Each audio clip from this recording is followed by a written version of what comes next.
छत्रपती संभाजी महाराजांनी धर्म बदलावा म्हणून त्यांचा छळ झाला आणि पक्ष बदलावा म्हणून माझा छळ झाला असं विधान परिषदेचे उभाटाचे नेते अनिल परब यांनी तसं विधान केलं होतं। विधान परिषदेच्या आमदारांनी विधान केलं होतं आणि यावरनं सत्ताधाऱ्यांनी आक्रमक आंदोलन केल्यानंतर अनिल परबांनी विधान परिषदेत स्पष्टीकरण दिलंय।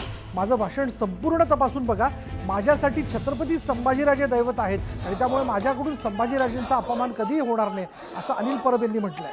तर एका आमदाराच्या कुत्र्याचं नाव शंभू आहे असा दावा अनिल परब यांनी केला।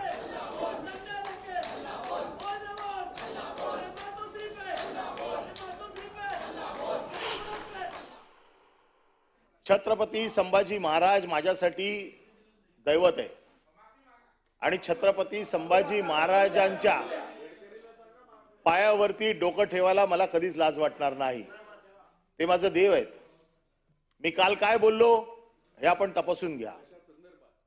तुम्हाला असं वाटत असेल की मी त्यांचा अपमान केला तर तो आपला अधिकार आहे, ते कामकाजावरनं काढून टाकायचा, परंतु तो आपला अधिकार आहे। कोण उठतंय आणि बोलतंय त्यांच्याबद्दल मग आम्हाला पण बोलावं लागेल। या सभागृहातल्या एका सदस्याने आपल्या कुत्र्याचं नाव शंभू ठेवलंय, या त्याची माफी पहिले।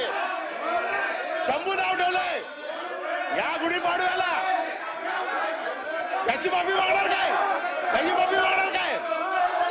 कोरटकर सोलापूरकरांचा विचार हा विषय बाजूला काढावा म्हणून हा विषय आलाय।